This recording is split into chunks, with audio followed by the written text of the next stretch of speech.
अध्याय 33। कोहरा छट गया। हमारा समुदाय शहर के उत्तरी बाहरी इलाके में आउटर रिंग रोड के पास स्थित है। हम केवल आसपास की जगहों पर ही विचार कर सकते हैं क्योंकि कोहरा इतना घना है कि दूर जाना संभव नहीं है। एक नक्शा फैला हुआ था और मयंक ने मोटे तौर पर खुशियां समुदाय हैप्पीनेस कम्युनिटी का स्थान बताया। ये समुदाय मुख्य केंद्र के पास नहीं था, बल्कि शहर से उत्तर की ओर आने जाने वाली मुख्य सड़क के पास था।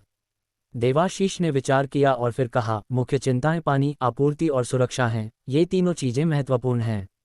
शहर के उत्तरी भाग में दो नदियों के अलावा पानी खोजने का एकमात्र अन्य विकल्प कुएं खोदना है, अन्यथा यह एक परेशानी होगी। उसने नक्शे पर शहर के उत्तर में एक छोटी नदी की ओर इशारा किया जो उत्तर पूर्व से दक्षिण शहर में बहती थी, मुख्य प्रवेश मार्ग के नीचे से गुजरती थी, फिर दक्षिण पश्चिम की ओर जाती थी और अंत में शिहुई नदी में मिल जाती थी। हालांकि दक्षिण शहर दक्षिण में स्थित था, जहां साल भर भरपूर बारिश होती थी, लेकिन पहाड़ से सटा होने के कारण इसमें केवल 3 नदियां थीं, उत्तर और दक्षिण में 2 छोटी नदियां और बीच में एक बड़ी नदी। उत्तरी छोटी नदी शहर के उत्तर में 2 नदियों में से एक थी और नानशाह नदी दक्षिण में फैक्ट्री क्षेत्र के पास स्थित थी, जिसे शानेन नदी भी कहा जाता था। बीच की सबसे बड़ी नदी दोंगुई नदी और शिहुई नदी के संगम से बनी थी, जिसे सामूहिक रूप से दक्षिण नदी कहा जाता था। शहर में पानी के सबसे आसान स्रोत कुछ नदियां थे या शायद पहले से बचे हुए कुछ कुएं, लेकिन देवाशीष को कुओं के बारे में पता नहीं था। देवाशीष ने दोनों नदियों के निचले हिस्से में स्थित एक स्कूल की ओर इशारा किया और कहा, दक्षिण शहर का नंबर 1 मिडिल स्कूल दोनों नदियों के करीब है और अपनी मूल दीवारों से घिरा हुआ है। मुझे लगता है कि हम वहां जा सकते हैं। देवाशीष भाई, मुझे नहीं लगता कि यह अच्छा विचार है। रोशन ने इस विचार के खिलाफ आवाज उठाई। वह जगह सुरक्षित है, लेकिन हमारे पास कितने लोग हैं? हम इसे पूरी तरह से संभाल नहीं सकते हैं, और इससे भी बढ़कर। थोड़ा हिचकिचाने के बाद उसने जोड़ा, अंदर छात्र हैं। देवाशीष हैरान रह गया, बचे हुए छात्र? इसमें कौन सी बड़ी बात है? रोशन ने दांत भींचे और कहा, जितने अधिक लोग होंगे उतने ही अधिक राक्षस होंगे। भले ही कोहरा उस सुबह जल्दी आया हो सकता है कि सभी छात्र वहां न हो, लेकिन उनकी संख्या निश्चित रूप से कम नहीं है। और भले ही वे बचे हुए हों, मिडिल स्कूल के छात्र तो सिर्फ बच्चे हैं। आप उनसे क्या उम्मीद कर सकते हैं? राक्षसों से लड़ना या काम करना? देवाशीष का चेहरा सख्त हो गया और वह चुप हो गया। एक बोझ, ये सबसे अधिक परेशान करने वाला हिस्सा था। क्या वे सचमुच इन बच्चों से मिल सकते थे और फिर उन्हें भगा सकते थे या उन्हें गुलाम बना सकते थे? वास्तव में हमें जरूरी नहीं कि किसी स्कूल में ही होना चाहिए। ऋतिका ने बात की, 2 स्थानों की ओर इशारा करते हुए, एक खुशियां समुदाय के पूर्व में और दूसरा पश्चिम में। पूर्व में लगभग 10 किलोमीटर दूर सनशाइन समुदाय सनशाइन कम्युनिटी है, जो मूल रूप से एक मध्यम से उच्च स्तरीय आवासीय क्षेत्र था जिसकी खासियत दोनों नदियों से घिरा होना था, जिससे पानी के स्रोत तक पहुंचा जा सकता था। भले ही हम दोनों नदियों से पानी न लें, वहां कुआं खोदने से पानी मिल जाना चाहिए। मुझे याद है कि जब वे कॉम्प्लेक्स बना रहे थे तो गंभीर जल रिसाव हुआ था और खोजबीन के बाद यह एक भूमिगत नदी के करीब होना चाहिए। मयंक, देवाशीष, रोशन, इस तरह के माहौल में मध्यम से उच्च स्तरीय आवासीय क्षेत्र का क्या मतलब है? निश्चित रूप से अंदरूनी जानकारी। वह बहुत कुछ जानती थी। फिर मयंक ने पूछा, दूसरी जगह के बारे में क्या? दूसरी जगह नक्शे पर महज एक खाली जगह थी, जिसे कुछ खास बताना संभव नहीं था, जो इलेक्ट्रॉनिक नक्शों की तुलना में कागजी नक्शों की एक कमी थी, क्योंकि उनके संस्करण पुराने थे। शानहू विला जिला, एक मध्यम श्रेणी का विला कॉम्प्लेक्स जो सिर्फ 2 साल पहले बना था, यूनलिंग पर्वत और यूनलिंग झील पर निर्भर करता है। हालांकि झील कृत्रिम है और डेवलपर द्वारा बनाई गई है, ये काफ़ी बड़ी है और यह भूजल और पहाड़ के जल निकायों दोनों से जुड़ी हुई है, जिससे पानी की स्थिर आपूर्ति सुनिश्चित होती है। हमारे पास ज़्यादा लोग नहीं हैं, इसलिए एक सिंगल विला एकदम सही रहेगा। ऋतिका ने अचानक 2 विकल्प दिए, दोनों में देवाशीष द्वारा दी गई जानकारी से ज़्यादा विस्तृत जानकारी थी। मयंक ने थोड़ी देर सोचा। स्कूल फिलहाल के लिए एक अच्छा विकल्प नहीं था। लोग एक पहलू थे, और दूसरी ओर दक्षिण शहर का नंबर 1 मिडिल स्कूल शहर के अंदरूनी हिस्से की ओर ज्यादा था। दक्षिण शहर के केंद्रीय भाग की ओर झुका हुआ था, जहां घनी इमारतें और समान रूप से बड़ी आबादी थी, जिसका मतलब शायद उतने ही अधिक राक्षस थे। अपनी वर्तमान ताकत के साथ वहां जाना बहुत ज्यादा साबित हो सकता था। हो सकता है कि वे एक सिंगल स्कूल को भी साफ न कर पाएं। हालांकि सनशाइन समुदाय के आसपास बहुत ज्यादा आबादी नहीं थी, लेकिन एक आवासीय क्षेत्र होने के नाते इसमें पहले से ही बड़ी संख्या में मूल निवासी थे और कोई नहीं जानता था कि वहां क्या अराजकता हो सकती है। इस समय ऐसा लगा कि केवल शानहू विला जिला ही उपयुक्त था। अगर वे शहर के उत्तरी भाग को छोड़ दें तो वास्तव में दक्षिणी औद्योगिक क्षेत्र ज्यादा उपयुक्त होगा।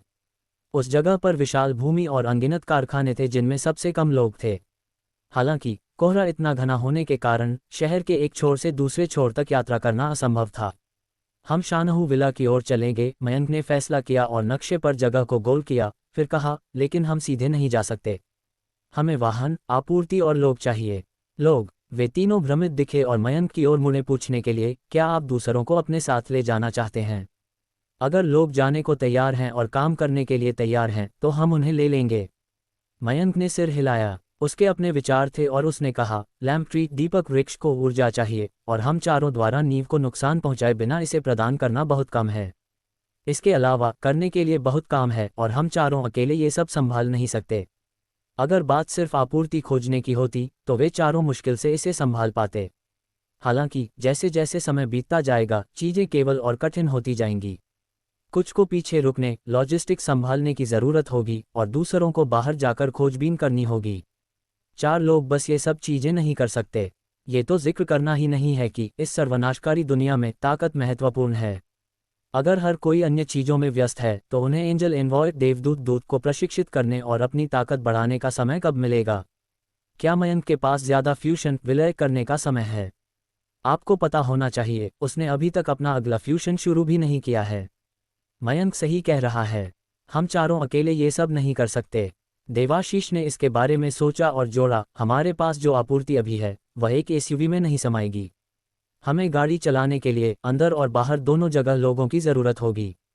ज़्यादा वाहन प्राप्त करना बेहतर होगा। वर्तमान में समुदाय के भूतल पर खुली पार्किंग में अभी भी बहुत सारी कारें थीं। इमारतों को खंगालने के बाद उन्हें कुछ कारों की चाबियां भी मिलीं। चाबियों का उपयोग करके वाहनों का पता लगाना और उन्हें चलाकर ले जाना काफ़ी आसान था। लेकिन एक नई जगह पर जाने पर अगर आप बिना चाबी के कोई वाहन लेना चाहते हैं तो इसके लिए एक निश्चित आपराधिक कौशल की ज़रूरत होती है।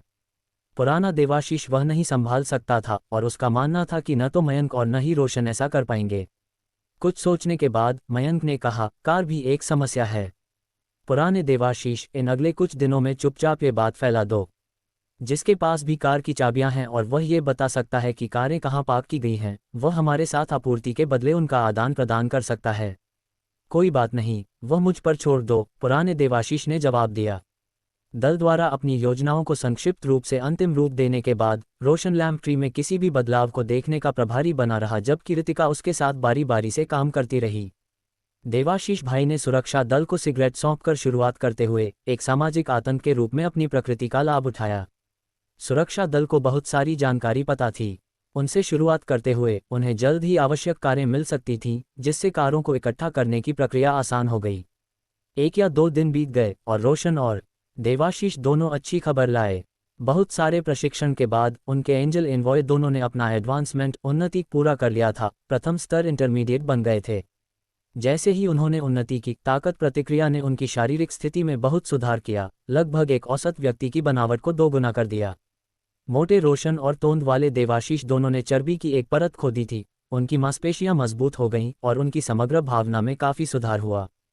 ठक ठक ठक, उन्होंने अभी अभी ताकत में अपनी सफलता हासिल की थी, लेकिन उस दिन सुबह सुबह किसी ने अचानक मयंक के दरवाजे पर दस्तक दी। बहादुर की आवाज़ बाहर से आई, मयंक भाई, जल्दी उठो, कोहरा छट रहा है। कमरे में जैसे ही मयंक ने ये खबर सुनी, उसने तुरंत दरवाज़ा खोला और बहादुर के कुछ उत्साहित चेहरे को देखकर उसने तुरंत पूछा, क्या हो रहा है? मुझे कारण नहीं पता, लेकिन जब मैं आज सुबह उठा तो कोहरा बहुत छट गया था। आपको पहले हॉल में जाना चाहिए। कैप्टन प्रतीक पहले से ही वहाँ हैं और हमें लगता है कि हम अब सुपरमार्केट की खोज कर सकते हैं। क्लिक, बाकी दरवाजे खुल गए और जैसे ही रोशन और अन्य लोगों ने शोर सुना, वे अपने कमरों से बाहर आ गए। तुम बिल्कुल सही समय पर आए हो, मेरे साथ हॉल में चलो। अध्याय 34, पार्किंग स्थल। 4 लोग बहादुर के पीछे पीछे हॉल में पहुंचे, जहां बचे हुए लोग अब भरे हुए थे। हर कोई उत्तेजित दिख रहा था। रास्ता दो, रास्ता दो। बहादुर ने भीड़ में जोर से चिल्लाते हुए रास्ता बनाया और वह मयंक को हॉल के सामने तक ले जाने में कामयाब रहा, जहां प्रतीक खिड़की से बाहर झांक रहा था। मयंक, तुम आ गए, इस कोहरे को देखो।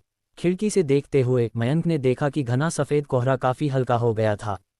हालांकि इसने अभी भी आसपास के माहौल को अपनी लपेट में ले रखा था, लेकिन ऐसा महसूस हो रहा था जैसे मोटाई एक भारी लिहाफ से बदलकर एक पतले नकाब में बदल गई हो। दृश्यता में काफ़ी सुधार हुआ था। बस एक नज़र में वह कोहरे के नकाब से धुंधली रूप से 7 इमारतों की दूरी पर एक आवासीय क्षेत्र की झाड़ियों की हरियाली को पहचान सकता था। दृश्यता की सीमा लगभग 100 मीटर थी, जहां चीज़ों को धुंधली छाया के रूप में देखा जा सकता था और पास आने पर वे ज़्यादा स्पष्ट हो जाती थीं। इस स्तर की दृश्यता के साथ अगर हम लैम्प ट्री दीपक वृक्ष को जोड़ दें तो घूमने में कठिनाई बहुत कम हो जाएगी और इससे मेरा अगला फ्यूशन विलय भी आसान हो जाएगा।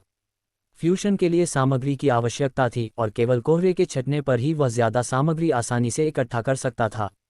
मयंक, मैं लिहुआ सुपरमार्केट में आपूर्ति खोजने की योजना बना रहा हूँ, तुम्हारा क्या ख्याल है? प्रतीक गंभीर लग रहा था, उसकी आवाज़ में थकान का भाव था, जो उसके भली भांति सोचे गए निर्णय का संकेत था। जैसे जैसे समय बीतता गया, कुछ बचे हुए लोगों का भोजन धीरे धीरे खत्म हो रहा था, इसलिए समाधान ढूंढना आवश्यक था। मयंक ने भी विचार किया। हालांकि वह स्थानांतरित होने की तैयारी कर रहा था, लेकिन स्थानांतरित होने से पहले आपूर्ति जमा करना एक अच्छा विकल्प लग रहा था। ये संभव है, लेकिन इसे साफ कर लें, बाहर का माहौल अनिश्चित है और अगर खतरा होता है तो आत्मरक्षा सर्वोच्च प्राथमिकता है। मयंक के शब्दों से कई लोगों के चेहरे के भाव हल्के से बदले, लेकिन प्रतीक उसके मतलब को समझा और सहमति में सिर हिलाया। बेशक, मैं सभी को ये स्पष्ट कर दूंगा। तो फिर तैयारी करें और चल पड़ें। वह देवाशीष और बाकी लोगों के साथ अपने कमरे में वापस चला गया, प्रतीक को यह व्यवस्थित करने के लिए छोड़ दिया कि कौन प्रस्थान में भाग लेगा। पुराने देवाशीष, तुम्हारे दोनों ट्रक कहाँ खड़े हैं? ठीक लिहुआ सुपरमार्केट के पास, पिंटू भाई की ऑटो रिपेयर शॉप पर। मैंने उन्हें रेलिंग की वेल्डिंग के लिए वहां छोड़ दिया था। दोनों वहीं हैं, इसलिए वहां पहुंचना सुविधाजनक होगा। देवाशीष ने जोड़ा, दरअसल वहां जाने से हमारा कोई नुकसान नहीं है। मैंने पहले लिहुआ के मालिक के साथ लेन देन किया है। उनके सुपरमार्केट में एक हाई पावर जनरेटर होना चाहिए जो एक सुपरमार्केट को बिजली दे सके, लेकिन ये थोड़ा ज़्यादा गैस खर्च करता है। साथ ही पुराने पिंटू की जगह पर बहुत सारा स्टील, लोहे की प्लेटें और वेल्डिंग गन है जिनका उपयोग ट्रकों या विला को बदलने के लिए किया जा सकता है। वह अच्छी तरह जानता था कि उसके दोस्त के पास क्या स्टॉक में था। सामान्य समय में उन चीज़ों को कीमती नहीं माना जाता था, लेकिन इस मोड़ पर वे काफ़ी अधिक मूल्यवान हो गई थीं। ट्रकों या विला को बदलना केवल एक उपयोग था, बस धातु को ठीक से चमकाकर और वेल्ड करके कोई भी असली हाथापाई वाले हथियार बना सकता था। जनरेटर और सामग्री, ये बहुत उपयोगी हैं। मयंक को हल्का आश्चर्य हुआ और उसने कहा, पहले तुम्हारे ट्रक उठाते हैं, फिर जितना ले जा सकें उतना सब कुछ ले लो। अगर तुम्हारा दोस्त भी वहाँ है तो उसे भी साथ ले आना। देवाशीष कड़वाहट से मुस्कुराया, उसकी आवाज़ कुछ पायदान नीचे गिर गई। उसकी दुकान सड़क के ठीक पास है, संभावना कम है। सड़क किनारे की दुकान घने कोहरे के साथ मिलकर, अंदर शायद ही कोई भोजन होगा, जो एक गंभीर स्थिति का सुझाव देता है। पुराने देवाशीष के माता पिता बहुत पहले ही गुजर चुके थे और हालांकि उसके बहुत से दोस्त थे, वर्तमान परिस्थितियां यह अनिश्चित बनाती थीं कि कितने जीवित बचे हैं, जिससे उसे अंदरूनी पीड़ा महसूस हो रही थी। मयंक ने उसके कंधे पर थपथपाया, कहा, पहले अपना ध्यान रखें, जीवित रहना ही सबसे ज्यादा मायने रखता है। देवाशीष ने गंभीरता से सिर हिलाया, जबकि रोशन और ऋतिका चुप रहे। उनके विचार उनके परिवारों की ओर मुड़े, जिससे एक उदासी का माहौल छा गया। वे दोनों दक्षिण शहर में कड़ी मेहनत कर रहे थे, उनके माता पिता और भी दूर हुयुआन शहर में रहते थे, जिससे वापस यात्रा करना एक संभावना से ज्यादा कोरी कल्पना थी, इसलिए उन्होंने कुछ नहीं कहा। उन चारों को ज्यादा तैयारी नहीं करनी थी। एक तो रोशन की अपनी कार थी, जिसे वे हाथ में मौजूद कार की चाबी से वापस पा सकते थे, और दूसरे वे ट्रक थे जिन्हें देवाशीष ने पिछले 2 दिनों में इकट्ठा किया था। इसके लिए किसी को ये बताने की ज़रूरत होगी कि वे कहाँ पार्क किए गए थे, अन्यथा वे केवल चाबियों से उनका पता लगाने की कोशिश कर सकते थे, लेकिन सिग्नल उतना भरोसेमंद नहीं हो सकता था।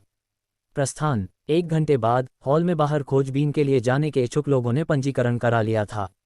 जब मयंक और उसके समूह ने बाहर कदम रखा तो उन्होंने देखा कि काफ़ी संख्या में लोग शामिल होने को तैयार थे। ज़्यादातर युवा, कुछ 50 की उम्र के भी थे, कुल 10 लोग बिना कॉन्ट्रैक्ट अनुबंध के। मयंक, प्रतीक ने मयंक से अभिवादन किया, जो सीधे मुद्दे पर आया, हमारे तरफ 4 लोग हैं, तुम्हारे तरफ 10 साधारण लोग एक साथ ऑपरेशन में शामिल हुए और मयंक को कोई आपत्ति नहीं थी, लेकिन इतने कम लोगों के साथ सुरक्षा की कोई गारंटी नहीं थी। सुरक्षा दल से 4, साथ ही मानसी और बीरेंद्र, 10 बनाम 10, कुल 20 लोग। मयंक ने सिर हिलाया और भीड़ को देखते हुए कहा, जो गाड़ी चला सकते हैं, जिनके पास कार है, हाथ उठाएं। ये सुनते ही एक चौकोर चेहरे वाले आदमी ने हाथ उठाया, मैं चला सकता हूँ, मेरी सेडान इमारत के सामने खुली पार्किंग में खड़ी है। मैं भी, लेकिन मेरी एसयूवी है। तुरंत 3 लोगों ने हाथ उठाए, 2 पुरुष और 1 महिला। मयंक ने सीधे उनकी ओर इशारा किया, बाद में आप लोग अपनी अपनी कारें चलाएंगे और सभी को ले जाएंगे, इसे एक योगदान माना जाएगा। वे तीनों इस व्यवस्था से खुश हुए और तुरंत सिर हिलाया, हम समझते हैं। चलिए, चल पड़े पहले पार्किंग स्थल की ओर। क्लिक की आवाज़ उठी जैसे बहादुर ने धीरे धीरे स्टील का सामने का दरवाज़ा खोला, जिसके बाहर सफ़ेद कोहरा फैला हुआ था। हालांकि यह थोड़ा छट गया था, लेकिन धुंधली उपस्थिति अभी भी रीढ़ में सिहरन पैदा कर रही थी। लगभग ऐसा लग रहा था जैसे ये किसी अनाम राक्षस का खुला मुंह हो। मयंक भी अपने भाव में उतना ही गंभीर था। वह जानता था कि कोहरा उन राक्षसों के अलावा भी कुछ छिपा सकता है जिनका सामना वे पहले ही कर चुके थे, जैसे कि लाशें। उसे लाशों को निगलने वाले राक्षस के निशान अच्छी तरह से याद थे। हालांकि इस मुद्दे से बचा नहीं जा सकता था, चाहे वह आपूर्ति की तलाश हो या स्थानांतरित होना, उन्हें दरवाजे से गुजरना ही था। उसने हाथ में एक लोहे की छड़ पकड़ी और फिर अपनी जेब से एक मुट्ठी के आकार का पीला क्रिस्टल निकाला। उसकी रोशनी ने तुरंत कोहरे को थोड़ा पीछे हटने पर मजबूर कर दिया। यह क्या है? प्रतीक की आंखें सदमे से चमकी, मयंक के हाथ में क्रिस्टल को पौधे के फल के रूप में पहचानते हुए। मुझे उम्मीद नहीं थी कि वह वास्तव में उस पौधे के लिए कोई उपयोग ढूंढ पाएगा। उसने सवाल पूछने की अपनी उत्सुकता को रोका, एक गहरी सांस ली और पूछा, मयंक, क्या तुम चाहते हो कि तुम्हारा 4 हाथों वाला शव और मेरा एंजल एनवॉय आगे चलें? प्रतीक का एंजल एनवॉय भी प्रथम स्तर इंटरमीडिएट रैंक तक उन्नत हो गया था। उसकी ताकत में सुधार हुआ था और उसे लगा कि आगे जासूसी करना उसकी जिम्मेदारी है। हाँ, पहले पार्किंग स्थल की ओर चलें। 4 हाथों वाला शव और प्रतीक का एंजल एनवॉय आगे बढ़े। मयंक और प्रतीक उनके पीछे पीछे चल रहे थे, हाथों में हथियार थे। उनके बाहर कदम रखने के बाद ही लैम्प ट्री क्रिस्टल से निकलने वाली रोशनी ने अपना असली उद्देश्य पूरा करना शुरू कर दिया। रोशनी चारों ओर फैल गई और इसके साथ मुट्ठी के आकार के लैम्प ट्री क्रिस्टल की चमक ने लगभग 20 मीटर के क्षेत्र को रोशन कर दिया, जो कोहरे से साफ था। उस सीमा से परे रोशनी धीरे धीरे फीकी पड़ गई और कोहरा बना रहा, लेकिन दृश्यता ध्यान देने योग्य रूप से बेहतर थी। लगभग 100 मीटर से बढ़कर लगभग 150 मीटर हो गई थी। धुंध के अब आसपास न होने से सभी के दिलों में दबाव की भावना कम हो गई और वे राहत की सांस लिए बिना नहीं रह सके, खासकर साधारण लोग। कैप्टन प्रतीक और मैं आगे रास्ता दिखाएंगे। पुराने देवाशीष, तुम लोग लाशों को बाएं और दाएं तरफ से घेराबंदी करते हुए पीछे आओ।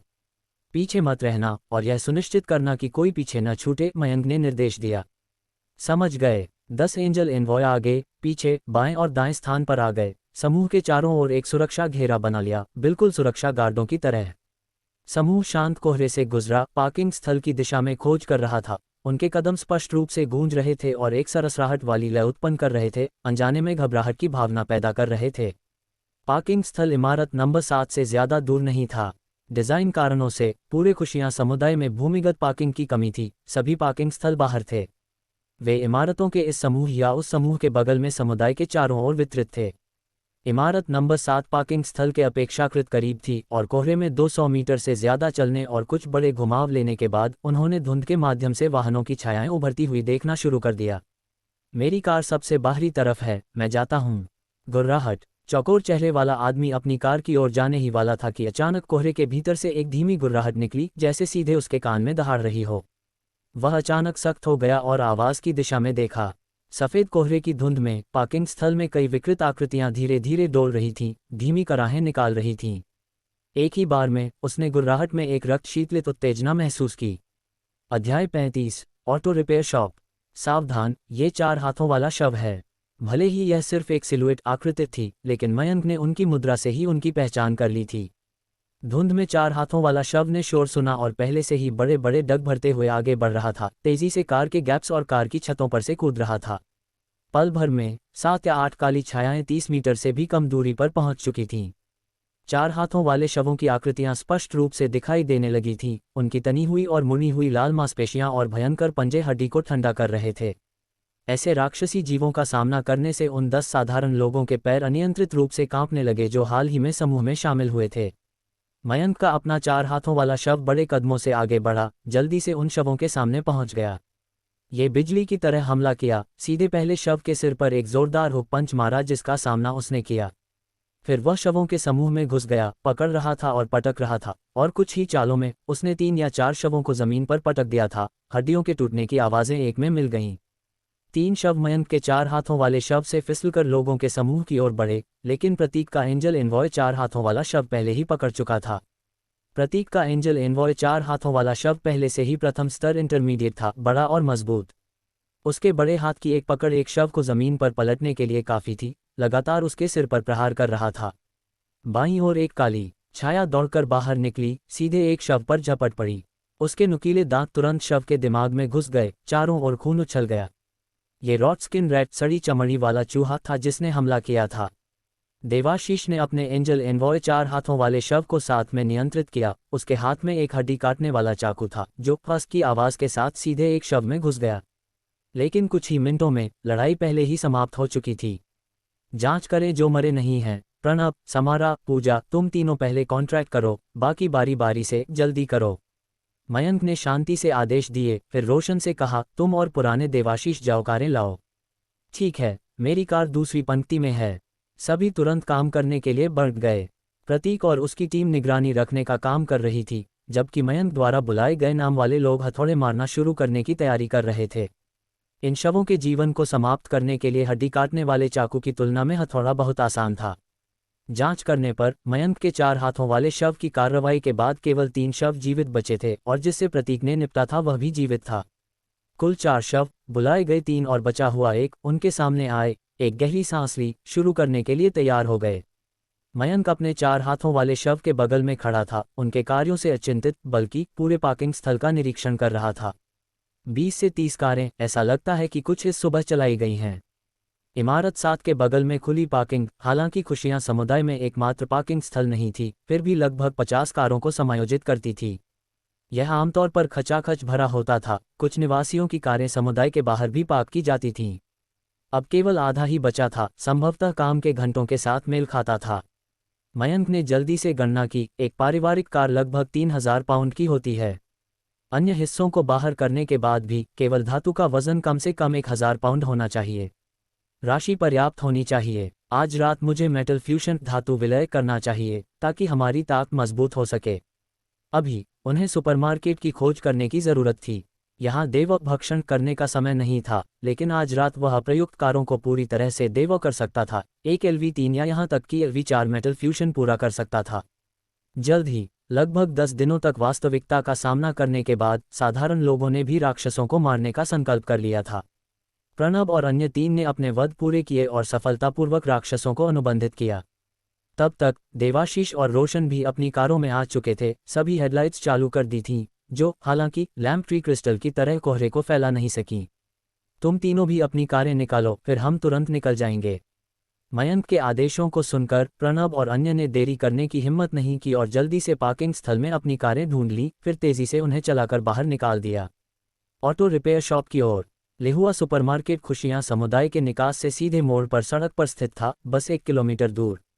अगर वे पैदल चलते तो कोहरे में गाड़ी चलाने से भी ज्यादा तेज हो सकता था। हालांकि आपूर्ति के परिवहन को ध्यान में रखते हुए वाहनों की आवश्यकता थी, इसलिए उन सभी को गाड़ी चलानी पड़ी।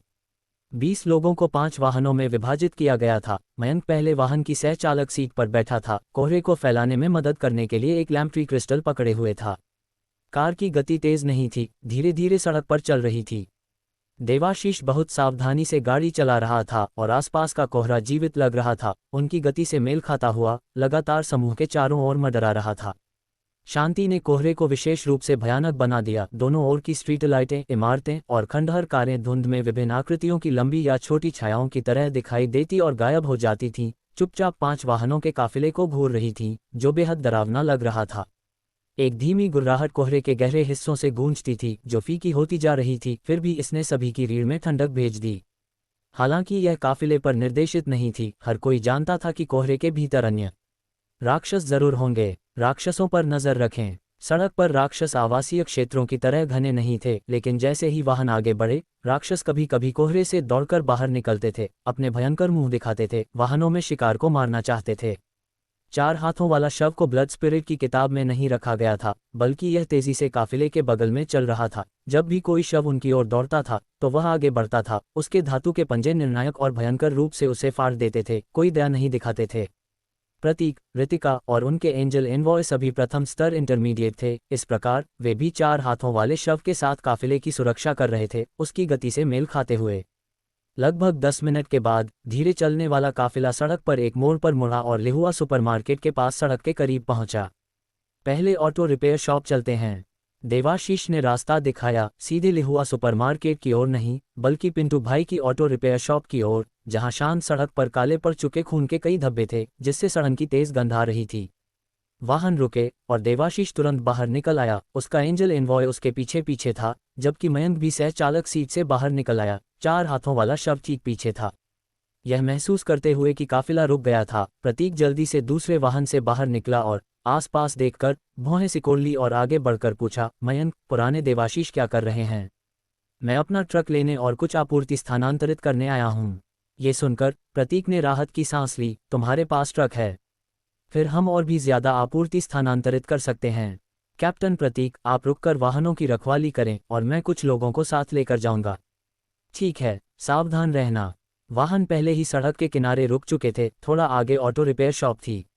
मयंक ने कुछ व्यक्तियों को चुना, जिसमें देवाशीष भी शामिल था, सड़क के किनारे दुकान की ओर खोज करने के लिए। वे केवल 10 मीटर चले थे जब लैम्प ट्री क्रिस्टल की रोशनी एक लाल ट्रक पर पड़ी, जिसमें एक धातु का ढांचा और एक विशाल सामने का हिस्सा था। पूरा वाहन लगभग 8 मीटर लंबा एक मध्यम आकार का ट्रक था। यह मेरा ट्रक है। वाहन को देखने का मतलब था कि वे सही जगह पर थे। मयंक ने तुरंत कहा, पहले ऑटो रिपेयर शॉप चलते हैं। तुम्हारा दूसरा वाहन कहाँ है? दोनों वाहन एक साथ खड़े थे, एक कैबिनेट शैली का ट्रक, दूसरा रेल शैली का ट्रक, आकार में समान लेकिन बाद वाले का ढांचा धातु के फ्रेम और एक कैनवस टॉप से बना था। ट्रकों को देखकर देवाशीष चिंतित होकर दुकान की ओर चला। मयंक उसके बगल में उसका पीछा कर रहा था। दुकान का रोलर शटर दरवाजा चौड़ा खुला था। कोहरा पहले ही अंदर भर चुका था और यह भयानक रूप से शांत था। पुराने पिंटू, देवाशीष ने अपने दोस्त का नाम पुकारा और तुरंत दुकान के भीतर एक खटखटाहट की आवाज गूंज उठी, इतनी जोरदार जैसे स्टील का पाइप जैसी कोई चीज टकराई हो। गुर्राहट सुनकर उसका चेहरा बदल गया। अचानक 2 काली आकृतियां ऑटो रिपेयर शॉप के अंदर से उछलकर निकली, उसकी और मयंक की ओर झपटी। अध्याय 36, सुपरमार्केट की खोज। जब राक्षस लैम्प ट्री क्रिस्टल की रोशनी की सीमा में घुसा तो उसकी हरकतें और भी हिंसक हो गईं, लेकिन इससे देवाशीष को उसका रूप भी स्पष्ट रूप से पहचानने में मदद मिली। वह एक मजबूत टेंटेकल चेहरे वाला राक्षस टेंटेकल फेस्ड मॉन्स्टर था, जिसके चेहरे पर खून के छेद थे और लंबी स्पर्श रेखाएं, टेंटेकल्स लगभग 1 या 2 मीटर तक फैली हुई थीं, जो पिच ब्लैक सांप की तरह मरोड़ रही थीं, जिससे गुर्राने की आवाज और भी भयानक हो गई थी। देवाशीष का दिल डूब गया, उसके हाथ थोड़े कांप रहे थे। हालांकि यह पहचानने लायक नहीं था, वह इस व्यक्ति को जानता था, यह उसका पुराना दोस्त पिंटू था। गुर्राहट ने देवाशीष को जगाया और पिंटू से बदला हुआ टेंटेकल चेहरे वाला राक्षस उससे पहले ही 5 मीटर से कम दूरी पर था और एक और शव राक्षस भी तेजी से दौड़ रहा था, लगभग झपटने को तैयार था। मयंक ने उसका भाव देखा और 4 हाथों वाले शव को आगे बढ़कर राक्षस को रोकने का संकेत दिया। मैं खुद करूंगा। मयंक चौंक गया, फिर देखा कि देवाशीष एक स्टील का पाइप पकड़े हुए और उसका कॉन्ट्रैक्टर ठेकेदार तेजी से आगे बढ़े। कॉन्ट्रैक्टर शव दूसरे दौड़ते हुए शव पर झपटा, उसे जमीन पर दबा दिया और उसके हाथ में मौजूद कुल्हाड़ी लगातार वार करती रही। खून और मांस बिखर गया। इस बीच देवाशीष अकेले जा रहा था। टेंटेकल चेहरे वाले राक्षस का सामना सीधे किया। सूं टेंटेकल चेहरे वाले राक्षस की स्पर्श रेखाएं, जो खून की गंध पकड़ चुकी थीं, पानी के सांप की तरह सीधे देवाशीष की ओर बढ़ीं। मुझसे दूर हो जाओ। देवाशीष ने अपनी पूरी ताकत अपने शरीर में इकट्ठी की और रॉड से जोर से वार किया। जबरदस्त ताकत से झूलते हुए ऐसा लगा जैसे वह एक तलवार चला रहा हो, कई स्पर्श रेखाओं को काट रहा था। स्पर्श रेखाएं जमीन पर गिर गईं, मरोड़ रही थीं और कीचड़ रिस रहा था। देवाशीष आगे बढ़ा, लगभग उन्हें पैरों तले कुचलते हुए, स्टील के पाइप को जोर से टेंटेकल चेहरे वाले राक्षस के शरीर पर नीचे झुलाया। हड्डियों के टूटने की एक कड़कड़ाहट गूंजी और प्राणी जमीन पर पिट गया। हमेशा डींगे हाँकते थे, तुम्हें एक बार भी सख्ती से सामना करते नहीं देखा, तुम राक्षस में कैसे बदल गए? जैसे ही वह बड़बड़ाया, ऐसा लग रहा था जैसे पुराने दोस्त गपशप कर रहे हों, लेकिन उसके वार भारी थे, हर एक पिछले से ज्यादा भारी, सभी टेंटेकल चेहरे वाले राक्षस के सिर पर निर्देशित थे। अब शेखी बघारने की जरूरत नहीं है, मैं तुम्हें पहले विदा करता हूं भाई। हम बाकी लोगों को ये देखने के लिए इंतजार नहीं करना पड़ेगा कि अगला कौन जाता है। देवाशीष ने स्टील के पाइप से उसके माथे पर जोर से मारा। एक मंद आवाज गूंजी और टेंटेकल चेहरे वाले राक्षस ने आगे कोई आवाज नहीं की। राक्षस के मारे जाने पर देवाशीष अचंभित की तरह हिलना बंद कर दिया, जमीन पर बहते हुए खून को घूर रहा था। तुम लोग सामान हटाओ, मुझे पहले एक सिगरेट चाहिए। देवाशीष थोड़ी देर चुप रहा, उसकी आवाज बहुत धीमी थी, उसके हाथ थोड़े कांप रहे थे, चाहे थकान से हो या दुख से, क्योंकि उसने अपनी छाती से सिगरेट का एक पैकेट निकाला। मयंक ने सिर हिलाया, फिर पीछे के अन्य लोगों से कहा, आपूर्ति हटाओ और महत्वपूर्ण सामान ट्रक पर लोड करो। समझ गए, मैं कर रहा हूं। रितिका ने तुरंत टीम को संगठित किया और कई लोगों ने ऑटोमोटिव रिपेयर शॉप के अंदर सामग्री की खोज शुरू कर दी। भोजन स्वाभाविक रूप से ज़्यादा नहीं होगा। जो मायने रखता था वे उपकरण थे जिनका उपयोग प्रसंस्करण के लिए किया जा सकता था। वेल्डर, कटर, साथ ही स्टील के पाइप जैसी विभिन्न सामग्री को जल्दी से ट्रक पर लोड किया गया। इनका उपयोग वाहनों को संशोधित करने के लिए किया जा सकता था। देवाशीष ने कई सिगरेटें जलाईं, एक खुद के लिए और दूसरी पिंटू के सामने रखी। भाई, तुम चले गए। इसमें केवल 10 मिनट से थोड़ा अधिक समय लगा, ज़्यादा देर नहीं। हालांकि बड़ी मशीनें भारी थीं, लेकिन 4 हाथों वाले शव की ताकत असीम थी और वह उन्हें आसानी से हिला सकता था, इसलिए लोडिंग तेज थी। मयंक, 2 ट्रक हैं और मैं दोनों नहीं चला सकता। लेकिन अब एक समस्या थी, 2 वाहन कौन चला सकता था? देवाशीष दोनों ट्रकों में से किसी को भी छोड़ना नहीं चाहता था, इसलिए नहीं कि वह लालची था, बल्कि इसलिए कि ट्रकों की ऊंचाई, वजन और कार्गो क्षमता निजी कार की तुलना में कहीं ज़्यादा बेहतर थी और वे इस सर्वनाश के बाद की दुनिया में कहीं ज़्यादा उपयोगी थे। पहले कोशिश करते हैं और अगर वह काम नहीं करता है। दरअसल मैं ट्रक चला सकता हूँ।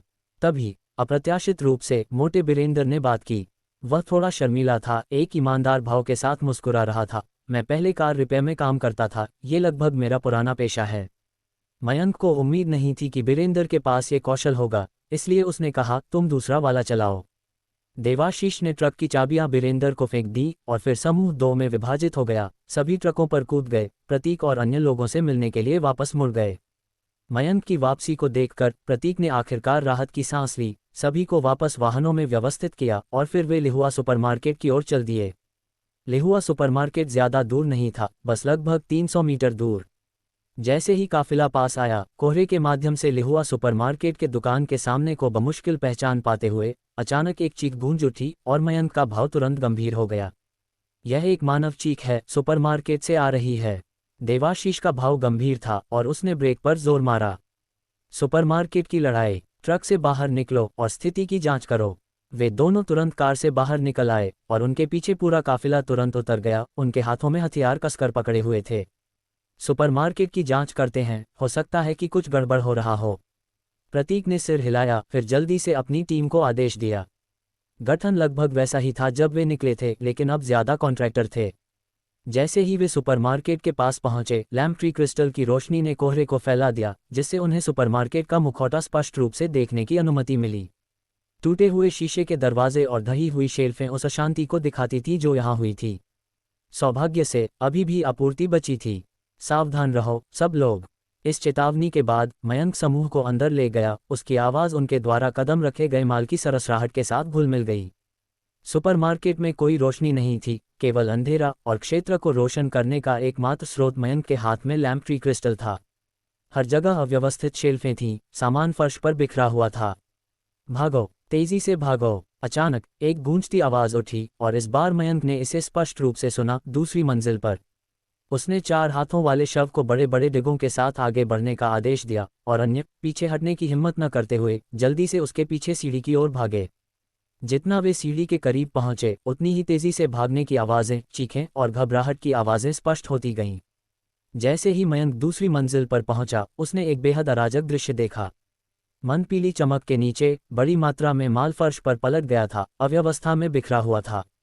इस अराजकता के बीच लगभग 3 मीटर लंबा एक स्पाइडर मॉन्स्टर मकड़ी राक्षस शवों के एक समूह पर हमला कर रहा था और उसके पीछे लगभग आधा मीटर लंबी 20 से अधिक पिच ब्लैक मकड़ियां थीं। उनके विभाजित मुंह जोर से क्लिक कर रहे थे, जैसे ऑक्टोपस जैसी स्पर्श रेखाएं निकलीं। वे लगभग 20 या उससे अधिक लोगों के एक समूह को घेर रहे थे, जिसमें युवा और बुजुर्ग दोनों शामिल थे। उनमें से हर एक के पास एक हथियार था जो टेंटेकल मुंह वाली मकड़ियों से लड़ रहा था और घिरे जाने से बचने के लिए बेताब कोशिश कर रहा था। भागो, उनका नेतृत्व कर रहा आदमी बार बार भागने के लिए चिल्लाया, लेकिन टेंटेकल मुंह वाली मकड़ियां पहले ही उन्हें घेरने के करीब थीं। सफ़ेद बालों वाला एक मध्यम आयु वर्ग का आदमी असावधान पकड़ा गया और एक मकड़ी से लड़ते समय उसकी छड़ी उसके हाथ से उड़ गई। 2 टेंटेकल मुंह वाली मकड़ियों ने तुरंत मौके का फायदा उठाया और उस पर झपट पड़ीं। उनकी चिपचिपी स्पर्श रेखाएं उसकी बाहों के चारों ओर लिपट गईं और उन स्पर्श रेखाओं के नीचे चोंच जैसे जबड़ों ने आदमी के मांस को काट दिया, जिससे खून निकल आया। एक और टेंटेकल मुंह वाली मकड़ी सीधे उसके गले पर निशाना साधा और एक काटने से उसकी गर्दन पर एक घाव दिखाई दिया। खून छिड़क गया और भयंकर मकड़ी को लाल कर दिया। एक दरार बन जाने पर टेंटेकल मुंह वाली मकड़ियों ने हमला जारी रखा और लोगों का समूह अचानक संकट में आ गया। उनमें कॉन्ट्रैक्टर थे, लेकिन कॉन्ट्रैक्टरों के एंजल एनवॉय लगभग सभी स्पाइडर मॉन्स्टर को रोकने में व्यस्त थे। अब जो इन मकड़ियों से लड़ सकते थे वे केवल लोग खुद थे। चीखें गूंज उठी, अराजकता फैल गई, ये पूरी तरह से गड़बड़ी थी। क्या वह लैम्प ट्री क्रिस्टल है? मयंक की पुतलियां सिकुड़ गईं, उसकी नज़र नेतृत्व कर रहे आदमी पर टिकी थी, जो अपने हाथ में एक थोड़ा छोटा लैम्प ट्री क्रिस्टल पकड़े हुए था, जिससे मंदपीली रोशनी निकल रही थी। कार्रवाई करो। संकोच किए बिना टेंटेकल मुंह वाली मकड़ियों को उनकी हत्या शुरू करते हुए देखकर उसने 4 हाथों वाले शव को चलने का आदेश दिया, सीधे और भी बड़े स्पाइडर मॉन्स्टर पर दौड़ पड़ा। प्रतीक और अन्य लोग भी उनके सामने के दृश्य से चौंक गए थे, लेकिन मयंक के आदेश को सुनकर उन्होंने तुरंत एक निर्णायक कदम उठाया। 1 दर्जन से अधिक कॉन्ट्रैक्टरों ने अपने शव एनवॉय को टेंटेकल मुंह वाली मकड़ियों के झुंड पर दौड़ने का निर्देश दिया। 1 दर्जन से अधिक शव एनवॉय आगे बढ़े, उनके बड़े हाथ टेंटेकल मुंह वाली मकड़ियों को पकड़ रहे थे और फिर उन्हें जोर से फेंक रहे थे, जिससे मकड़ी का झुंड चकरा गया और भ्रमित हो गया। घटनाओं के इस मोड़ से प्रोत्साहित होकर नेतृत्व कर रहे आदमी ने चिल्लाया, जल्दी करो, उन्हें मारो। हाथों में हथियार लेकर उन्होंने तुरंत टेंटेकल मुंह वाली मकड़ियों पर अपनी पूरी ताकत से हमला किया। उनके संयुक्त प्रयासों से वे उनमें से कई को मारने में कामयाब रहे। प्रतीक, देवाशीष और अन्य बल में शामिल हो गए, हमले में शवों के साथ सहयोग करने के लिए अपने हथियार चला रहे थे। साथ में लगभग 45 शवों और लोगों ने अब फायदा उठा लिया था, टेंटेकल मुंह वाली मकड़ियों के अधिकांश को मार डाला। धमाका। जैसे ही टेंटेकल मुंह वाली मकड़ियों को वापस धकेला गया, मयंक का 4 हाथों वाला शव पहले से ही स्पाइडर मॉन्स्टर के साथ कुश्ती कर रहा था। ये स्पाइडर मॉन्स्टर 20वीं मंजिल वाले से थोड़ा बड़ा था और उससे भी ज्यादा मजबूत, प्रथम स्तर इंटरमीडिएट के बीच काफी जबरदस्त था। इससे भी महत्वपूर्ण बात यह है कि यह टेंटेकल मुंह वाली मकड़ियों जैसे जीवों को समन्वय में लड़ने के लिए नियंत्रित कर सकता था। राक्षस के नुकीले मकड़ी के पैर तेज गति के साथ 4 हाथों वाले शव पर भेदी भाले की तरह आए, 2 काली छायाएं डालते हुए। शव की पीठ की भुजाएं खुल गईं और मकड़ी के भाले जैसे पैरों को कसकर पकड़ लिया, लोहे के घेरों की तरह। दोनों ने एक ही समय में अपनी ताकत का प्रयोग किया, हर कोई एक दूसरे पर हावी होने की कोशिश कर रहा था। अगर यह केवल पैर की ताकत की बात होती तो 6 पैरों वाले स्पाइडर मॉन्स्टर को स्वाभाविक रूप से फायदा होता, एक स्थिर और ठोस रुख के साथ। हालांकि वह सिर्फ 4 पैरों का जोड़ था और 4 हाथों वाला शव और भी ज्यादा मजबूत था। खनखनाहट। नुकीले पंजे खनखनाए जैसे शव के निचले हाथ धातु के पंजे बाहर निकाले और फिर उन्हें जोर से झुलाया। स्पाइडर मॉन्स्टर के पैरों की दूसरी जोड़ी पर वार करने का लक्ष्य रखा। स्पाइडर मॉन्स्टर ने चकमा देने की कोशिश की, लेकिन उसके पैरों की पहली जोड़ी पहले ही 4 हाथों वाले शव द्वारा कसकर पकड़ी गई थी, कोई बचाव नहीं था। उसके पैर पल भर में काट दिए गए। राक्षस से एक दर्दनाक चीख फूट पड़ी जैसे ही वह ठोकर खाकर गिरा, खून फर्श पर टपक रहा था। बची हुई 1 दर्जन या उससे अधिक टेंटेकल मुंह वाली मकड़ियों ने स्पाइडर मॉन्स्टर की दर्द भरी कराहटों को सुनकर तुरंत शवदूतों के साथ संघर्ष से अलग हो गईं और 4 हाथों वाले शव पर दौड़ पड़ीं।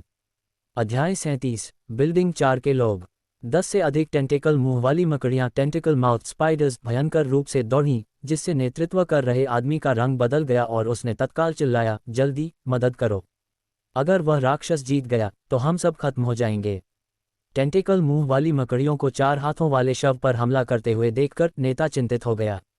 वह जानता था कि स्पाइडर मॉन्स्टर मकड़ी राक्षस कितना भयंकर था, उनके कई शव उसे रोक नहीं पाए थे। भले ही उसके एंजल एनवॉय शव प्रथम स्तर इंटरमीडिएट थे, आकार और ताकत में अंतर बहुत ज्यादा था और वे आसानी से घायल हो जाते थे। अगर वह 4 हाथों वाला एंजल एनवॉय हार गया तो उन्हें एक बार फिर स्पाइडर मॉन्स्टर के हमले और उसके नेतृत्व में टेंटेकल मुंह वाली मकड़ियों के घेराव का सामना करना पड़ेगा। उसने तुरंत अपने एंजल एनवॉय शवों को मदद के लिए आगे बढ़ने की तैयारी करने का आदेश दिया, लेकिन जैसे ही वे दौड़े बाहर निकले, अचानक एक गड़गड़ाहट की आवाज आई और एक विशाल छाया आसमान से गुजरी और जमीन पर जोर से टूट गई। स्नैप। टूटने की आवाज। उस फर्श पर 3 या 4 टेंटेकल मुंह वाली मकड़ियां समय पर चकमा नहीं दे पाईं और स्पाइडर मॉन्स्टर के विशाल शरीर से बुरी तरह दब गईं, मांस के एक गूदे में बदल गईं और गाढ़ा पीला हरा खून गोंद की तरह पूरे फर्श पर छलक गया। वह हक्का बक्का रह गया क्योंकि स्पाइडर मॉन्स्टर को इतनी आसानी से पलट दिया गया था, वापस लड़ने के लिए पूरी तरह से शक्तिहीन दिख रहा था।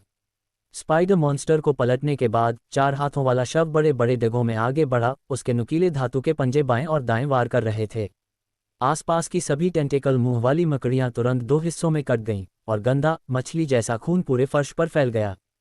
4 हाथों वाले शव ने टेंटेकल मुंह वाली मकड़ियों से ऐसे निपटा जैसे सब्जियां काट रहा हो, और स्पाइडर मॉन्स्टर उठने के लिए संघर्ष कर रहा था, भयंकर रूप से 4 हाथों वाले शव पर झपट रहा था।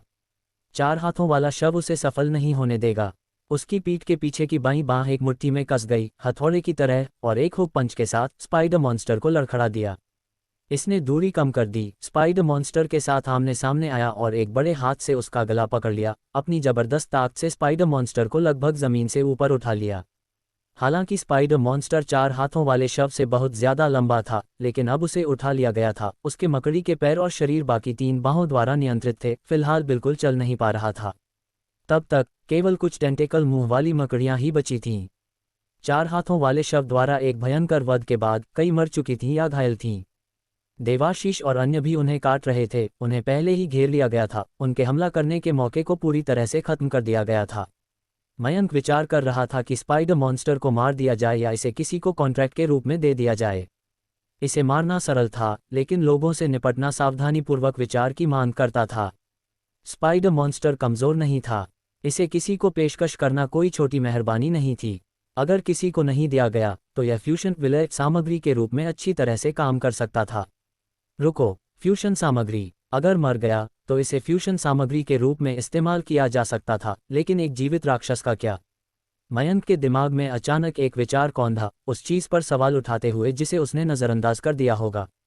अगर धातु, पानी और चट्टान को फ्यूज किया जा सकता था और मृत राक्षस सामग्री बन सकते थे, तो क्या जीवित राक्षस को फ्यूज किया जा सकता था? उसने तुरंत ध्यान केंद्रित किया, स्पाइडर मॉन्स्टर के शरीर पर केंद्रित किया, ठीक वैसे ही जैसे उसने पहले शवों के मांस को फ्यूज किया था। एक नियंत्रित, फ्यूज करने योग्य जीवित राक्षस स्पाइडर मॉन्स्टर की खोज। फ्यूशन शुरू करें। ध्यान केंद्रित करने पर परिचित फ्यूशन संकेत दिखाई दिया, जिससे मयंक का दिल उत्साह से उछल पड़ा। राक्षसों को भी फ्यूज किया जा सकता था, जिसका मतलब था कि मजबूत बनने की और भी संभावनाएं थीं, और महज सामग्री की तुलना में ये निश्चित रूप से बदतर नहीं हो सकता, है ना? अभी फ्यूज न करें। मयंक ने अभी फ्यूज न करने का विकल्प चुना। इतने सारे लोगों की नज़रों के नीचे फ्यूशन के लिए यह अच्छा समय नहीं था, और सबसे महत्वपूर्ण बात, उसे एक चीज़ पर विचार करना था, फ्यूशन डिग्री। एक ही स्पाइडर मॉन्स्टर की फ्यूशन डिग्री शायद 100% तक न पहुंचे। अगर ऐसा है तो उसे ज़्यादा स्पाइडर मॉन्स्टर ढूंढने या फ्यूशन प्रगति को भरने के लिए सामग्री को बदलने की आवश्यकता होगी। इस प्रक्रिया में ज़्यादा समय लगेगा, और मयंक के पास पहले से ही फ्यूशन के लिए एक उपलब्ध सामग्री थी, 7 इमारतों के नीचे की कारों की धातु। तो पहले धातु को फ्यूज करें, फिर स्पाइडर मॉन्स्टर को दक्षता बढ़ाने के लिए। उसने 4 हाथों वाले शव से स्पाइडर मॉन्स्टर को जमीन पर दबाए रखने को कहा और फिर कहा, पुराने रोशन, पुराने देवाशीष, जाओ, कुछ जंजीरें लाओ इसे बांधने के लिए। सभी हैरान थे, राक्षस को नहीं मारना, वह क्या करने की योजना बना रहा था? खासकर वे 6 लोग जिन्होंने अभी तक राक्षस के साथ कॉन्ट्रैक्ट नहीं किया था, उनकी आंखें लगभग बाहर निकल आईं। स्पाइडर मॉन्स्टर को नहीं मारा जा रहा था। अगर राक्षस को नहीं मारा जाता है तो उनका इस बड़े साथी में कोई हिस्सा नहीं होगा, अनिवार्य रूप से पछतावे की एक झलक व्यक्त करते हुए। रोशन और देवाशीष भी भ्रमित थे, लेकिन चूंकि मयंक ने ऐसा निर्देश दिया था, उन्होंने बस उसके आदेशों का पालन किया, सिर हिलाया और कहा, हम अभी जाएंगे। यहाँ सतर्क रहो। लगभग सभी टेंटेकल मुंह वाली मकड़ियां पहले ही भेज दी गई थीं। क्षेत्र विशेष रूप से खतरनाक नहीं था, इसलिए वे दोनों बीरेंदर और अन्य के साथ जंजीरें और रस्सियां खोजने गए। मयंक ने उन 6 लोगों को देखा जिन्होंने अभी तक कॉन्ट्रैक्ट नहीं किया था और कहा, कोई भी मकड़ी ढूंढो जो पूरी तरह से मरी नहीं है और उन्हें खत्म करो। मेरे पास तुम्हारे लिए अन्य अवसर बनाने का समय नहीं है। ठीक है, ठीक है, हम कर रहे हैं। बिना कॉन्ट्रैक्ट वाले टीम में काफ़ी थे, और अब मयंक द्वारा याद दिलाए जाने पर उन्होंने तुरंत अंतिम वार की तलाश शुरू कर दी। लड़ाई के दौरान कुछ ने पहले ही टेंटेकल मुंह वाली मकड़ी को मारकर कॉन्ट्रैक्ट कर लिया था और अब अपने साथियों के जख्मों का इलाज करने में व्यस्त थे। धन्यवाद, बहुत बहुत धन्यवाद। नेतृत्व कर रहा आदमी पास आया। उसने मयंक और अन्य के प्रति अपनी कृतज्ञता व्यक्त की, अभी भी उनके बाल बाल बचने के उत्साह की स्थिति में था। अगर मयंक और उसकी टीम नहीं होती तो उनके समूह का कम से कम आधा हिस्सा मर गया होता। उस आदमी के छोटे बाल थे, एक चौकोर चेहरा जिसकी गाल की हड्डियां थोड़ी बाहर निकली हुई थीं और मोटी भौहें थीं। वह एक लंबा आदमी था जो भीड़ के सामने एक दीवार की तरह खड़ा था। आप लोग भी खुशियां समुदाय के निवासी होने चाहिए। हम बिल्डिंग 4 से हैं, मेरा नाम बापोन है। बापोन दोनों समूहों के बीच अंतर को खत्म करना चाहता था। उसने मयंक की टीम में प्रतीक को पहचाना और मोटे तौर पर सभी की पहचान का अनुमान लगाया। हम बिल्डिंग 7 से हैं, मुझे बस मयंक कहो। मयंक की नज़र उसके हाथ में लैम्प ट्री क्रिस्टल पर पड़ी और उसने पूछा, क्या तुम्हारी बिल्डिंग में भी लैम्प ट्री उग रहे हैं? बापोन क्षण भर के लिए हक्का बक्का रह गया, इससे पहले कि उसने पहचान की एक झलक दिखाई। तुम्हारा मतलब पत्तियों के बिना उस अजीब पौधे से है ना? इसे लैम्प ट्री कहना उपयुक्त है। मेरी बेटी ने इसे अपने कमरे में ढूंढा। हम पहले बहुत चिंतित थे, लेकिन बाद में पता चला कि यह काफ़ी उपयोगी है। वह रूखी आवाज़ में बोला, स्पष्ट रूप से कम बोलने वाला आदमी नहीं था। बिल्डिंग 4 में यह है और बिल्डिंग 7 में भी है। इन लैम्प ट्री का मूल वास्तव में पता लगाना थोड़ा मुश्किल है। क्या ये शवों का संग्रह है या जैविक एकत्रीकरण के कारण? मयंक, हमारे पास ज़्यादा जंजीरें नहीं हैं, लेकिन हमें कुछ चढ़ाई वाली रस्सियां मिली हैं। देवाशीष की आवाज़ ने मयंक के विचारों को बाधित किया। उसने देवाशीष को 3 या 4 लोगों के साथ चढ़ाई वाली रस्सियों के कई बंडल पकड़े हुए देखा। रोशन के पास 3 या 4 कॉलर जंजीरें थीं जो एक अंगूठे के आकार की थीं, संभवतः पालतू कुत्तों की। स्पाइडर मॉन्स्टर दहाड़ रहा था और संघर्ष कर रहा था। 4 हाथों वाले शव ने बढ़ते प्रयास के साथ आदेश दिया और प्रतीक के शव ने भी मदद की। उसके 2 मकड़ी के पैरों को पकड़ लिया। इसे कसकर बांधो, मकड़ी के पैर और मानव भुजाएं दोनों। मुझे इसका इस्तेमाल है। मयंक ने भयंकर दिखने वाले स्पाइडर मॉन्स्टर को देखते हुए सभी को काम शुरू करने का आदेश दिया। समूह को थोड़ा उबकाई महसूस हुई। आखिरकार यह एक राक्षस था, खासकर उसके विशाल घाव के अंदर उन नाचती हुई स्पर्श रेखाओं के साथ। पुराने बिरेंदर, एक कंबल लो और इसका सिर ढक दो और फिर इसके मकड़ी के पैर बांध दो। इसके बारे में चिंता मत करो, मयंक यहाँ है, डरने की क्या बात है। ठीक है, देवाशीष ने सभी को शुरू करने के लिए कहा। एक बार जब उसका सिर ढक गया तो स्पाइडर मॉन्स्टर अब उतना भयानक नहीं लग रहा था। जल्दी से देवाशीष और अन्य ने इसे कसकर बांध दिया। उसके 3 मकड़ी के पैर पूरी तरह से बंधे हुए थे और उसका शरीर चढ़ाई वाली रस्सियों से लपेटा गया था, कसकर गांठ लगाई गई थी। चढ़ाई वाली रस्सियों की शुरुआती लोड क्षमता 1000 किलोग्राम थी। इतने सारे लूपों के साथ मुक्त होने के लिए इसे शायद कई हज़ारों से लेकर दसियों हज़ारों किलोग्राम की ताकत की आवश्यकता होगी। यहाँ तक कि 4 हाथों वाला शव भी अपने पंजों का उपयोग किए बिना भाग नहीं सकता था। स्पाइडर मॉन्स्टर की तो बात ही छोड़ो। स्पाइडर मॉन्स्टर को सुरक्षित रूप से बांध दिए जाने के बाद 4 हाथों वाले शव को अब इसे दबाए रखने की आवश्यकता नहीं थी। अरे, ये चीज़ अब उतनी भयानक नहीं लगती, किसी ने बड़बड़ाया। उनकी आवाज़ में गर्व की एक झलक थी क्योंकि उन्होंने स्पाइडर मॉन्स्टर को बांधने में मदद की थी। बापोन और उसके समूह ने मयंक और अन्य को थोड़े झुकते हुए चेहरों के साथ देखा। ये किस तरह के लोग थे? राक्षसों को पकड़ने के साथ खेल रहे थे। भाई, ये सब क्या है? मयंक ने जवाब नहीं दिया और बापोन पर नज़र डाली। उसकी शांत नज़र ने बापोन को गला सूखने पर मजबूर कर दिया और जल्दबाजी में बात की। कोई अपमान नहीं, मैं बस सोच रहा था कि क्या तुम लोग आपूर्ति वापस ले जाने के लिए टीम बनाना चाहोगे। यहाँ खतरा है और ज़्यादा लोग का मतलब ज़्यादा सुरक्षा है। बिल्डिंग 4 का नेता बापोन ने सोचा कि आपूर्ति इकट्ठा करने के लिए 1 दर्जन से अधिक पुरुषों के साथ वे ठीक से संभाल लेंगे, क्योंकि उनके पास एंजल एनवॉय सहित लगभग 20 से 30 लोग थे। लेकिन उसे यह उम्मीद नहीं थी कि 3 आदमी पहले ही मर चुके थे और पीछे मुड़कर सोचने पर यह अभी भी उसकी रीढ़ में ठंडक भेज रहा था। बिल्डिंग 7 के लोगों को कितना भयंकर देखकर उसने उनके सहारे की सोच शुरू कर दी। वह मयंक के इनकार से डरता लग रहा था और उसने जोड़ा, हम 7 वाहनों में बाहर निकले थे, जिसमें 2 7 सीटों वाली वैन शामिल हैं जो बहुत कुछ ले जा सकती हैं। 10 लोग, 7 वाहन। बिल्डिंग 4 की संगठनात्मक क्षमता वास्तव में कमज़ोर नहीं थी, जिसका अर्थ था कि बहुत से लोग जीवित थे। यह एक अच्छी किस्मत थी। हमारे पास भी 7 वाहन हैं, जिनमें से 2 ट्रक हैं। क्या ट्रक? बापोन का चेहरा सख्त हो गया, पूरी तरह से हैरान। कभी कल्पना भी नहीं की थी कि मयंक और उसके लोगों के पास ऐसे जंगली संसाधन हैं। इस बीच बिल्डिंग 7 के शेष 6 ने अपने कॉन्ट्रैक्ट पूरे कर लिए थे। मयंक ने कहा, अपना ध्यान रखो, अपना सामान ढूंढो और उसे परिवहन करो। फिलहाल अभी भी पर्याप्त आपूर्ति है। बापोन का भाव थोड़ा बदल गया, फिर उसने सिर हिलाया और जल्दी से अपनी टीम में वापस लौट आया। मयंक ने फिर कहा, आपूर्ति का परिवहन करो, लंबे समय तक चलने वाले डिब्बाबंद सामान, भोजन, दवा और उपयोगी उपकरण को प्राथमिकता देते हुए। पुराने देवाशीष, कैप्टन प्रतीक, अन्य राक्षसों के साथ मुठभेड़ों को रोकने के लिए 5-5 के समूह बनाओ। मिल गया। अध्याय 38, स्टोर रूम में घोंसला। मयंक ने आदेश दिया और प्रतीक, रोशन, देवाशीष और ऋतिका ने तुरंत लोगों को व्यवस्थित करना शुरू कर दिया। उनमें से प्रत्येक ने प्रमुख के रूप में एक छोटा दल का नेतृत्व किया और प्रथम स्तर इंटरमीडिएट ताकत के साथ वे कई चीज़ों को संभाल सकते थे। फिर उन्होंने प्रत्येक टीम को कुछ मीट कॉप्सेस और टेंटिकल मुंह वाली मकड़ियां टेंटिकल माउथ स्पाइडर्स आवंटित की, जिससे शक्ति का संतुलित वितरण सुनिश्चित हुआ। टेंटिकल मुंह वाली मकड़ियां मीट शवों से कमज़ोर हो सकती थीं, लेकिन वे अधिक फुर्तीली थीं और स्काउट के रूप में काम कर सकती थीं। वे 4 टीमों में विभाजित हो गए, प्रत्येक में 5 लोग थे और सुपरमार्केट की खोज शुरू कर दी। सुपरमार्केट की ट्रॉलियों का उपयोग करके उन्होंने सबसे तेज गति से माल का परिवहन किया। सुपरमार्केट भयानक रूप से शांत था, हालांकि कोहरा अंदर नहीं घुसा था, यह अभी भी बहुत मंद था। ऐसा लग रहा था जैसे उन राक्षसों को मारने के बाद पूरे सुपरमार्केट को लूट लिया गया हो। लेकिन मयंक ने अपनी सतर्कता कम करने की हिम्मत नहीं की, क्योंकि इतने बड़े सुपरमार्केट में सुबह के समय कोई कर्मचारी नहीं हो सकता था। तो वे सब अब कहाँ चले गए थे? स्पाइडर मॉन्स्टर को दूसरी मंजिल से पहली तक और फिर मुख्य द्वार से बाहर खींचते हुए मयंक ने उसे देवाशीष के ट्रक में ठूंस दिया। उसने एक वैन चुनी, स्पाइडर मॉन्स्टर को अंदर जाम कर दिया और फिर चढ़ाई वाली रस्सियों का उपयोग करके उसे कोने में कसकर सुरक्षित कर दिया। भले ही ट्रक पलट जाए, स्पाइडर मॉन्स्टर को ट्रक कैबिन के साथ कसकर रहना था, भागने की किसी भी संभावना को खत्म करते हुए। ये सब हो जाने के बाद मयंक के लोग पहले से ही तेजी से ट्रक लोड कर रहे थे, जैसे माल एक के बाद एक बाहर निकाला जा रहा था और वाहनों पर लादा जा रहा था। बापोन का समूह भी ऐसा ही कर रहा था, बेताबी से माल हटा रहा था। हालांकि मयंक के लोगों के विपरीत उन्होंने संघर्ष को भड़काने के तरीके से माल चुनने की हिम्मत नहीं की, टकराव से डरते हुए। जैसे ही उन्होंने माल का परिवहन किया, सड़कों पर कोहरे से गुर्राहट आए और उन्होंने 4 हाथों वाले शवों की आकृतियों को तेजी से उनकी ओर दौड़ते हुए देखा, जो शोर से आकर्षित हुए थे।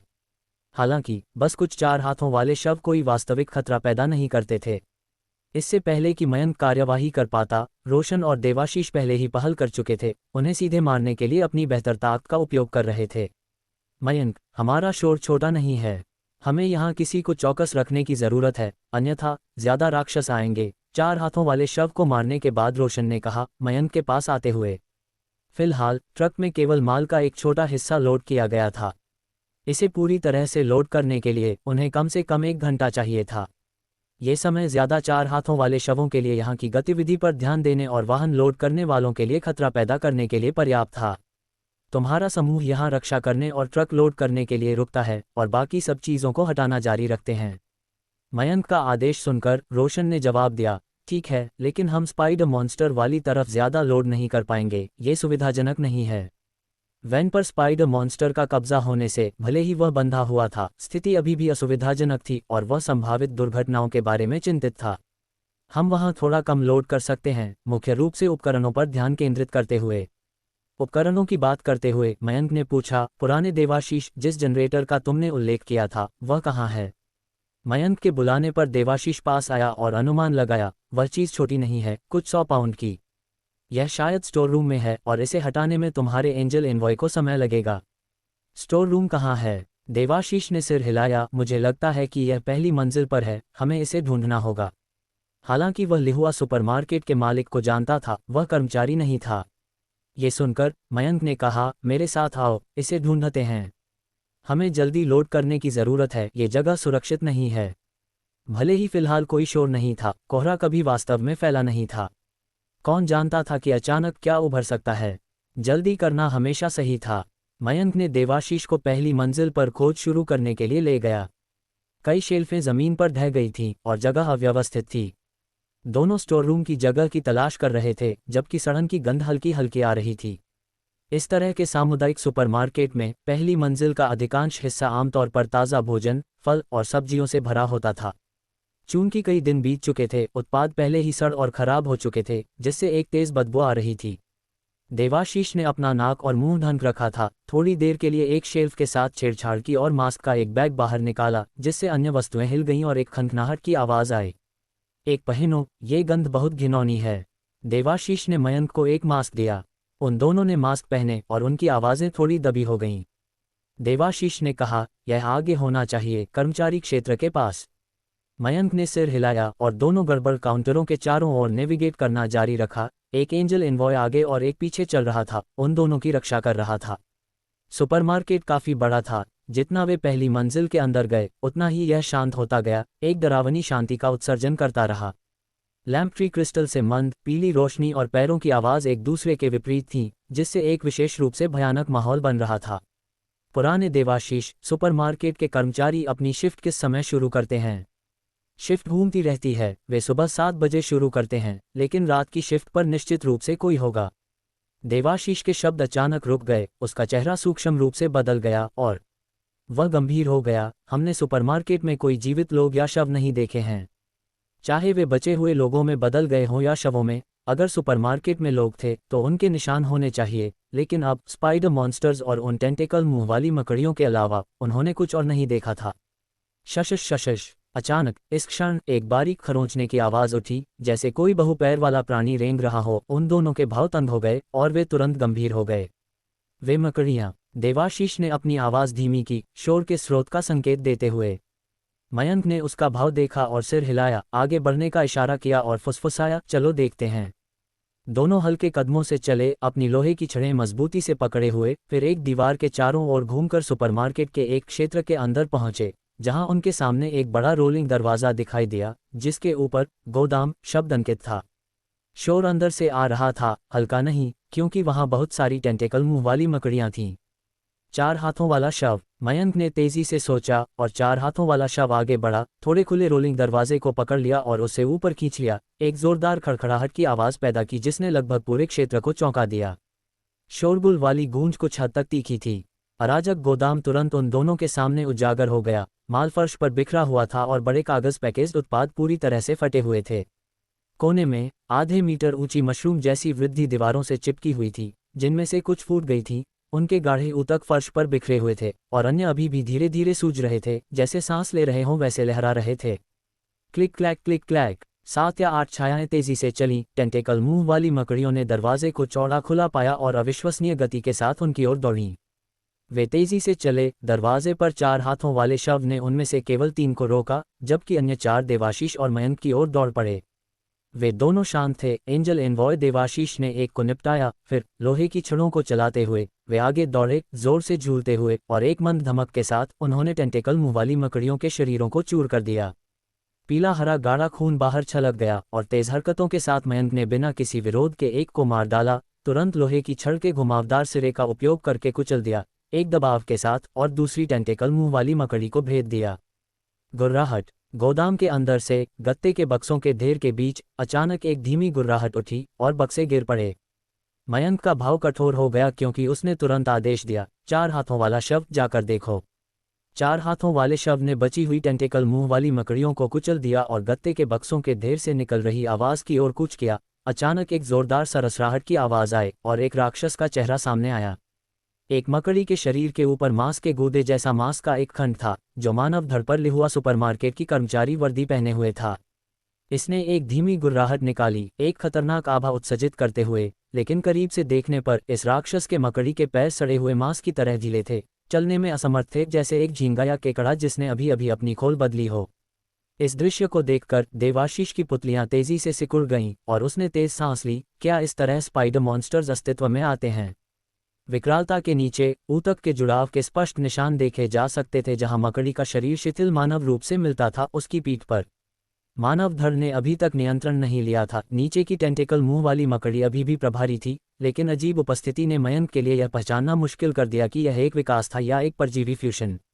धप धप धप। और तभी गोदाम में अन्य वृद्धियां भी धड़कना शुरू कर दिया। दरारें दिखाई दे रही थीं, अंदर टेंटेकल मुंह वाली मकड़ियों को प्रकट कर रही थीं।